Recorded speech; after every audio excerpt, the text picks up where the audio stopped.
We make sure کہ یہ سارا مواد جو ہے اس کو بھی اتروایا جائے ویب سے. اس کے لیے تمام لیگل ذرائع استعمال کیے جاتے ہیں. ہمارے پاس ان وکٹمز کے لیے کاؤنسلرز بھی موجود ہیں جو کہ ان کی کاؤنسلنگ بھی کرتے ہیں. میرا میسج یہ ہوگا تھرو یور میڈیم کہ لوگ جن کے ساتھ یہ ہوتا ہے بالکل خاموش نہ بیٹھیں, سامنے آئیں. ہمارے پاس ان کی پروٹیکشن کے لیے, ان کی کاؤنسلنگ کے لیے اور اس طرح کے جو عناصر ہیں قانون شکن, ان کی سرکوبی کے لیے بالکل ٹولز موجود ہیں. And we are here to help them. لوگ سامنے آئیں, ہمیں شکایت کریں, ہم اس کو ٹیک اپ کریں گے. اینڈ یس, اگر کوئی چیز ہمارے نوٹس میں بھی آتی ہے تو اس پر بھی نوٹس لیا جا سکتا ہے. We can prosecute on that as well. لیکن ہمایوں صاحب, سوشل میڈیا پر شیئرنگ بہت زیادہ چلتی ہے, تو وہ لوگ جو بغیر سوچے غلط ویڈیوز شیئر کرتے ہیں, کیا ان کے لیے بھی سزا ہے؟ اور ایسے افراد کو آپ کیا پیغام دینا چاہیں گے؟ جی, میں بالکل ایسے افراد کو یہ پیغام دینا چاہتا ہوں کہ بہت محتاط رہیے, بہت محتاط رہیے. جو چیز آپ شیئر کرتے ہیں ایک تو وہ پرائیویٹ نہیں ہے. There is nothing strictly private on social media. آپ جو شیئر کرتے ہیں وہ بہت سارے لوگوں کو جاتا ہے, اور اگر وہ کسی کو ہرٹ کرتا ہے, اگر کسی کی فیلنگز کو ہرٹ کرتا ہے, کسی کے بدنامی کا باعث بنتا ہے اور اس طرح کی بہت ساری چیزیں, تو وہ بالکل آپ صرف یہ پناہ نہیں لے سکتے اس آرگومنٹ کے پیچھے کہ یہ میں نے تو صرف شیئر کیا ہے. نہیں, جو آپ نے شیئر کیا ہے اس کی ذمہ داری ہے آپ کی. سیکنڈلی, جو لوگ یہ سمجھتے ہیں کہ وہ ڈیٹیکٹیبل نہیں ہیں, کہ سراغ نہیں ان کا لگ سکے گا, وہ خاموشی سے یہ کر جائیں گے, وہ بالکل یہ کلیئر رکھیں کہ ایسی کوئی چیز نہیں ہے کہ آپ ڈیٹیکٹیبل نہیں ہیں. آپ ڈیٹیکٹ بھی ہوں گے, قانون حرکت میں بھی آئے گا, قانون اپنا راستہ لے گا اور آپ قانون کی پکڑ میں آئیں گے. ٹھیک. اچھا, یہ بھی فرمائیے گا کہ جو پاکستان پینل کوڈ ہے اس کے تحت جو لوگ سوشل میڈیا پر غیر اخلاقی ویڈیوز اپلوڈ کرتے ہیں, پھر اس کے بعد بلیک میلنگ شروع کر دیتے ہیں, تو ان ساری چیزوں کی کیا سزا ہے؟ جی, میں اسپیشلی جو یہ ہے نا جی, offences against modesty of a natural person and minor, یہ سیکشن 21 ہے پیکا, جو میں نے پہلے عرض کی کہ prevention of electronic crimes act 2016, specially ان چیزوں کے لیے یہ لا بنا ہے. تو اس میں 5 سال سزا ہے اس کی, اور ساتھ جرمانہ بھی ہو سکتا ہے جو کہ 5 ملین روپیز تک ہو سکتا ہے. دونوں سزائیں بھی ہو سکتی ہیں آپ. اگر یہی جرم کسی مائنر کے حوالے سے کیا جاتا ہے تو اس کی سزا 7 سال ہے, اور اگر آپ دوبارہ کریں گے تو پھر آپ کو 10 سال تک سزا ہو سکتی ہے. سو بڑی سخت سزائیں ہیں اس کی. تو جو لوگ اس میں انڈلج کرتے ہیں اور خاص طور پہ اگر بغیر سوچے سمجھے کر رہے ہیں تو انہیں خبردار رہنا چاہیے کہ پوری توجہ کریں. جو جان بوجھ کے کر رہے ہیں ان کے لیے تو یہ سزائیں ہیں, جو بغیر سوچے سمجھے کر رہے ہیں ان کے لیے یہ دفاع کام نہیں آئے گا کہ انہیں تو قانون کا علم نہیں تھا. دیکھیے, ignorance of law is no excuse. So لوگوں کو بہت زیادہ کیئرفل رہنا چاہیے. لوگوں کو بہت زیادہ کیئرفل رہنا چاہیے. ہمایوں بشیر تارڑ صاحب ہمارے ساتھ موجود تھے, آپ ڈائریکٹر سائبر کرائم ونگ ہیں. آپ نے ہمیں وقت دیا. حکومت نے سوشل میڈیا پر فحش اور غیر اخلاقی ویڈیو سے لوگوں کو بدنام کرنے والوں کے خلاف کریک ڈاؤن کا فیصلہ کیا ہے. آگے بڑھتے ہیں اور اب آپ کو بتائیں کہ پی ٹی آئی کے منحرف رکن پنجاب اسمبلی عبدالعلیم خان نے سابق وزیر اعظم عمران خان کی طرف سے لگائے گئے الزامات کی سختی سے تردید کرتے ہوئے کہا ہے کہ انہوں نے اپنی سوسائٹی کے لیے اراضی 2010 میں مقامی زمینداروں سے ان کی منشا کے مطابق مارکیٹ ریٹ کے مطابق خریدی. جبکہ عمران خان 2018 میں وزیر اعظم بنے, ایسا ان کا کہنا تھا. عمران خان کے ایک انٹرویو کے رد عمل میں علیم خان نے کہا کہ جو بھی ان سے نظریاتی اختلاف کرتا ہے یہ ان پر غدار کا لیبل لگا دیتے ہیں. عبدالعلیم خان نے کہا کہ عمران خان یاد رکھیں کہ پارٹی میں شمولیت کے لیے وہ میرے گھر آئے تھے, میں ان کے پاس نہیں گیا.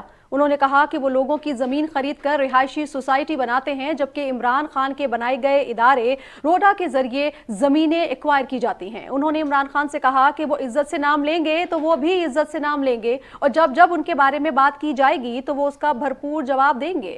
عبدالعلیم خان نے کہا کہ عمران خان چاہتے تھے کہ فرح خان ہر ٹرانسفر اور پوسٹنگ کے پیسے لے اور کوئی بولنے والا نہ ہو. بسم اللہ الرحمن الرحیم. میں چاہ رہا تھا کہ آپ سب دوستوں کو بتا دوں کہ کل کے خان صاحب کا ایک انٹرویو میں نے دیکھا, اور میں چاہتا تھا کہ اس پہ جو حقائق ہیں وہ سارے لوگوں کے سامنے آ جائیں. خان صاحب نے اس میں ذکر کیا کچھ میری زمین کا, کہ وہ زمین جو ہے وہ میں ان سے کوئی لیگلائز کرانا چاہتا تھا, جس کی وجہ سے ان کے میرے ساتھ اختلاف ہو گئے یا میرے ان کے ساتھ اختلاف ہو گئے. تو پہلی بات تو میں کیٹیگوریکلی بتانا چاہتا ہوں کہ 2010 سے 2018 تک میں عمران خان کے ساتھ تھا, اور جب میں 2010 میں عمران خان صاحب کے ساتھ ہوا تھا یہ سوسائٹی میرے پاس اس وقت بھی موجود تھی, اور یہ سوسائٹی میں نے خریدی تھی کیونکہ 2010 میں بھی میں اپوزیشن میں تھا اور اس وقت بھی مجھے کوئی NOC نہیں دیتا تھا, کوئی اپروول نہیں دیتا تھا. تو میں نے ایک اپروول کے ساتھ ایک سوسائٹی خریدی تھی جس کی اپروول میرے سے جو پہلے مالکان ہیں انہوں نے حاصل کیے ہوئے تھے. اور 2010 سے لے کے آج تک 2022 تک وہ سوسائٹی میرے پاس موجود ہے اور اسی میں اس کی ایکسٹینشن ہوئی ہے. خان صاحب وہاں پہ تشریف لا چکے ہیں. میرے والد صاحب کی جب وفات ہوئی تو اس کی تدفین پہ خان صاحب وہاں پہ تشریف لائے تھے, اس لیے انہوں نے وہ سوسائٹی اس وقت بھی اور اس کے علاوہ بعد میں بھی کئی دفعہ دیکھی ہے. اور اگر مجھے یہ پتہ ہوتا کہ 2010 میں نے عمران خان کا ساتھ اس لیے دینا ہے کیونکہ 2018 میں عمران خان صاحب نے وزیر اعظم بننا ہے اور اس کے بعد میں نے وہاں پہ 300 ایکڑ زمین خریدنی ہے اور اس کو بعد میں لیگلائز ان کے لیے کرانا ہے, تو بہت ہی میرا اس کا مطلب ہے میرا ویژن کو بہت ہی دور کا ہے کہ میں 8 سال 10 سال پہلے ہی مجھے پتہ لگ گیا تھا کہ یہاں پہ 300 ایکڑ زمین خریدوں گا اور اس دن عمران خان وزیر اعظم ہوں گے جن سے میں یہ جا کے لیگلائز کرواؤں گا. حقائق یہ ہیں کہ یہ زمین جو ہے یہ 300 ایکڑ نہیں ہے. میرے پاس سوسائٹی میں 3000 ایکڑ سے زیادہ زمین موجود ہے اور خان صاحب جس 300 ایکڑ کی بات کر رہے ہیں کہ اس کا شاید وہ یہ بتانا چاہ رہے ہیں کہ وہ زمین جو ہے وہ اس کا سٹیٹس تبدیل ہو رہا ہے, کیونکہ میں نے وہاں پہ زمین کوئی جو ہے وہ ایکوائر نہیں کرائی. میں نے وہاں کے لوکل زمینداروں سے زمینیں خریدی ہیں اور وہ 3000 ایکڑ ہو یا 10,000 ایکڑ ہو اس میں سے ایک انچ زمین بھی جو ہے وہ سرکاری نہیں ہے. وہاں نہ ہی کوئی شاملات ہے اور نہ ہی وہاں پہ کوئی سرکاری کوئی ایک کنال بھی موجود ہے. تو اس لیے وہاں پہ ساری زمین جو ہے وہ لوکل زمینداروں سے خرید کی گئی ہے اور مارکیٹ ریٹ پہ خریدی گئی ہے اور ان کی منشا اور مرضی کے مطابق خریدی گئی ہے. دوسری بات یہ کہ یہ جو زمین جس کی وہ بات کر رہے ہیں یہ زمین اب روڈا کے انڈر آ گئی ہے جو کہ عمران خان صاحب نے بنوائی ہے روڈا. اور یہ روڈا وہ ہے جس نے لوگوں سے زمین ایکوائر کی ہے سرکاری ریٹ پہ جو کہ چند لاکھ روپے کے اگینسٹ خریدی گئی ہیں اور بعد میں اپنے من پسند جو ڈیولپرز ہیں ان کو یہ بانٹی گئی ہے. وہ جو من پسند ڈیولپرز ہیں ان میں کون کون شامل ہیں, ان میں کن کن لوگوں نے مفاد لیا ہے اور ان کا عمران خان صاحب کے ساتھ کیا تعلق ہے, اب اس کی انویسٹیگیشن بھی ہونی چاہیے. کیا اس میں وہ ڈیولپر بھی شامل ہیں جن کے پاس میڈم فرا جو ہیں وہ دبئی میں جا کے مقیم تھیں, جن کے جہاز کے اوپر وہ پھرتی رہی ہیں اور جس کے قریبی روابط کی وجہ سے عمران خان صاحب کے ساتھ بھی ان کا تعلق بنا. میرے خیال میں ساری چیزیں اب لوگوں کے تک پہنچنی چاہیے. یہ 300 ایکڑ اراضی کے بعد اب یہ بھی خان صاحب کو بتانا پڑے گا کہ وہ جو اراضی روڈا میں دی گئی جو کہ لوگوں سے سرکاری زمین سرکاری ریٹ پہ خریدی گئی پرائیویٹ زمین اور اس کے بعد اس کو پرائیویٹ ڈیولپرز کو دے دی گئی, وہ پرائیویٹ ڈیولپرز میں کون کون شامل ہیں؟ کیا جو آپ نے LDA کا وائس چیئرمین لگایا تھا اس کے رشتہ داروں کو جو کہ ایک الگ سے ہاؤسنگ سوسائٹی کے مالک ہیں کیا ان کو بھی ان میں 10 میں شامل کیا گیا ہے؟ اور اگر کیا گیا ہے تو کیوں کیا گیا ہے؟ اور آپ نے کن کن لوگوں کو اس کے اندر مفاد دیا ہے؟ اس کے اندر کیا علیم خان بھی شامل ہے؟ اور اگر علیم خان شامل ہے تو آپ بتائیں. اور اگر اس کے علاوہ کوئی اور پروجیکٹ جس میں آپ کا ایک بزنس ڈسٹرکٹ بھی ہے کیا اس کی خرید و فروخت میں بھی علیم خان شامل ہے تو اس کا نام بھی بتایا جائے. اور اگر علیم خان شامل نہیں ہے تو کون کون شامل ہے؟ آپ نے جو پروجیکٹ بنائے جو بڑے عوام کی فلاح کے لیے تھے جس میں سے سرکاری ریٹ پہ اونے پونے لوگوں سے زمین ایکوائر کی گئی, وہ زمین کیوں ایکوائر کی گئی؟ ان لوگوں سے مارکیٹ ریٹ پہ کیوں نہیں خریدی گئی؟ اور وہ مارکیٹ ریٹ پہ خرید کے آپ نے اس کے اوپر شاپنگ مالز بنائے, آپ نے اس کے اوپر پلازے بنائے, آپ نے اس کے اوپر گولف کورسز بنائے. اگر خان صاحب آپ وہ زمین کے اوپر پلازا بنا سکتے ہیں تو وہ اس کی زمین کا سٹیٹس گرین ہے لیکن آپ کا پلازا بن سکتا ہے انڈر روڈا, آپ کا شاپنگ مال بن سکتا ہے, آپ کے گولف کورسز بن سکتے ہیں, آپ کے گھر بن سکتے ہیں, علیم خان کی سوسائٹی نہیں بن سکتی. کیوں؟ ذرا جواب دینا پسند کریں گے. اگر اس کا سٹیٹس گرین ہے تو صرف علیم خان کے لیے گرین ہے. روڈا جب اس کے اوپر ڈیولپمنٹ کر رہی ہے, روڈا جب اس کے اوپر پروجیکٹ بنا رہی ہے تو اس کا سٹیٹس جو ہے وہ براؤن کیسے ہو جاتا ہے اور علیم خان کے لیے گرین کیوں ہو جاتا ہے؟ خان صاحب جس دن آپ میرے پاس آئے تھے اپنے جلسے کے لیے پیسے مانگنے، میں آپ کے گھر نہیں گیا تھا، آپ میرے گھر آئے تھے میاں محمود الرشید اور فرید الدین صاحب کو ساتھ لے کے، ٹھیک ہے؟ اور میں جس دن 2002 میں حلف لینے گیا تھا، جب میں پہلی دفعہ ایم پی اے بنا تھا، تو خان صاحب میں جس گاڑی پہ گیا تھا آج بھی اس کا بہترین ماڈل میرے پاس موجود ہے، میں جس گھر میں رہتا تھا آج بھی اسی گھر میں رہتا ہوں۔ میں نے اپنی سیاست میں سے لگایا ہی ہے، کمایا کچھ نہیں ہے۔ اور اگر آپ سے زیادہ اس کو کون جانتا ہوگا کہ جس دن پی ٹی آئی پہ برا وقت آیا، جس دن کوئی مشکل دن آیا، اس دن سب سے پہلے کون آپ کے پاس آیا؟ اور پی ٹی آئی کے ایک ایک جلسے سے لے کے، ایک ایک دھرنے سے لے کے، ہر مشکل وقت میں آپ کے لیے کیا میں اس لیے کھڑا تھا کیونکہ 2018 کے بعد آپ نے ایک دن وزیر اعظم بننا تھا، اور میں نے اس میں سے 300 ایکڑ کنال زمین جو ہے، 300 ایکڑ اراضی جو ہے، وہ آپ سے میں نے اس کا سٹیٹس تبدیل کرانا تھا۔ بس آپ کو یہی الزام ملا علیم خان پہ لگانے کے لیے۔ تو خان صاحب، میرے خیال میں ہم سب کی عزت اسی میں ہے کہ آپ بھی عزت و احترام سے میرا نام لیں، تاکہ میں بھی اسی طرح آپ کا نام جو ہے وہ عزت و احترام سے لیتا رہوں۔ اگر آپ میرے بارے میں بولنا شروع کریں گے اور مجھ پہ الزام لگائیں گے تو چپ میں بھی نہیں رہنے والا۔ اور پھر جب ہم نے ایک دوسرے کو بارے میں بولنا شروع کیا تو میرے خیال میں اس میں آپ کو کوئی فائدہ نہیں ہوگا، آپ کا شاید نقصان ہی ہو جائے۔ تو بہتر یہی ہے کہ میں نے بھی اتنے دن سے اپنا منہ بند رکھا ہوا تھا، میں بھی چاہ رہا تھا کہ کوئی باتیں جو ہیں وہ دل کی دل میں ہی رہ جائیں، لیکن اگر آپ کھلوانا چاہتے ہیں تو پھر ساری کھلنی چاہیے۔ اور پھر میں آپ سے چاہتا ہوں کہ آپ آئیں، کسی چینل پہ بیٹھیں، ساتھ مجھے بھی بٹھائیں، ساتھ جہانگیر ترین کو بھی بٹھائیں، اور پھر لوگوں کے سامنے سچ بولتے ہیں ہم تینوں، پھر پتہ لگے آپ کا کہ آپ کیا کہہ رہے تھے اور ہم کیا کہہ رہے تھے، آپ کا کیا موقف تھا، ہمارا کیا موقف تھا۔ جس دن چاہیں، جس جگہ چاہیں، جس چینل پہ چاہیں، جتنے گھنٹوں کے لیے چاہیں، آئیں پروگرام کرتے ہیں۔ ذرا عوام کو پتہ تو لگے کہ اصل چہرہ کیا ہے، علیم خان کا چہرہ کیا ہے، عمران خان کا چہرہ کیا ہے، اور جہانگیر ترین کا چہرہ کیا ہے۔ کتنے کو مفاد لیے ہیں میں نے آپ سے، آپ کو یہ بتانا پڑے گا لوگوں کو کہ میں نے کتنے مفاد لیے تھے آپ کے، جو میں آپ کے ساتھ 10 سال لگا رہا۔ آپ نے مجھے آخر میں صرف میرا جو مول ہے وہ یہ لگایا کہ میں نے 300 ایکڑ زمین جو ہے وہ آپ سے اس کا زمین کا سٹیٹس تبدیل کرانا تھا، جبکہ میرے پاس خان صاحب اس وقت ساری زمینوں شاید 10,000 ایکڑ سے بھی زیادہ ہے۔ تو مجھے آپ کی 300 ایکڑ زمین کے لیے آپ کے ساتھ میں نے 10 سال لگائے، دن رات محنت کی، کوشش کی، محنت کی، اور آپ نے آخر میں مجھے 300 ایکڑ کے اوپر جو ہے وہ الزام لگا دیا۔ مجھے تو بہت شرم آئی کہ میری ساری جتنی محنت تھی اور جتنی ساری کوشش تھی اس کا آپ نے یہ مول لگایا۔ میں آج بھی کہتا ہوں کہ آج بھی آپ لوگوں کو اصل چہرے دکھائیں، اصل بات بتائیں۔ آپ نے لوگوں پہ پہلے کہا کہ سازش ہوئی تھی، امریکہ نے سازش کی تھی، اور اس میں یہ لوگ جو ہیں یہ امریکن لوگوں کو ملتے رہے ہیں۔ اور میں نے پچھلی دفعہ بھی اپنی پریس کانفرنس میں بتایا تھا کہ میں آپ کے گھر میں ملا تھا امریکن ایمبیسڈر کو، میں ای یو کے ایمبیسڈر کو آپ کے گھر پہ ملا تھا، میں خان صاحب انگلینڈ کے ایمبیسڈر کو آپ کے گھر پہ ملا تھا۔ جب آپ کے گھر پہ جس وقت آپ پرائم منسٹر نہیں تھے ان سارے ایمبیسڈرز کو ملا جا سکتا ہے تو اس کے بعد کیوں نہیں ملا جا سکتا؟ خان صاحب حکومت میں آنے کے بعد تو یہ ایمبیسڈرز مجھ سے زیادہ آفیشلی بھی مل سکتے تھے، اور آپ نے میرے نام کے اوپر غدار لکھوا دیا، جبکہ ملتے تو میں آپ کے ساتھ رہا تھا۔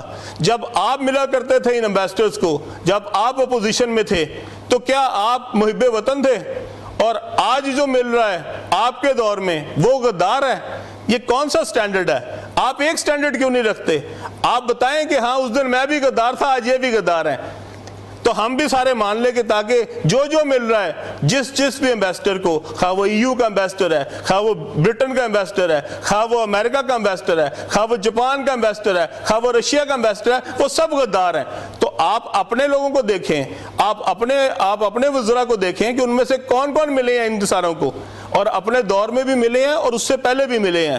یہ کیا سٹینڈرڈ ہے کہ جو بھی کسی ایمبیسڈر کو ملا ہے، جو بھی کسی ہائی کمشنر کو ملا ہے، کیا وہ سب غدار ہیں؟ آپ سے ہمیں سرٹیفکیٹ لینے کی ضرورت نہیں ہے کہ کون غدار ہے کون نہیں غدار ہے۔ آگے بڑے ناظرین، آپ کو بتائیں کہ مسلم لیگ نون نے عوامی رابطہ مہم کے تحت پنجاب اور خیبر پختونخوا میں جلسوں کا شیڈیول جاری کر دیا ہے۔ شیڈیول کے مطابق مسلم لیگ نون کی نائب صدر مریم نواز اور دیگر رہنما آج اٹک اور 7 مئی کو شانگلہ میں جلسہ عام سے خطاب کریں گے۔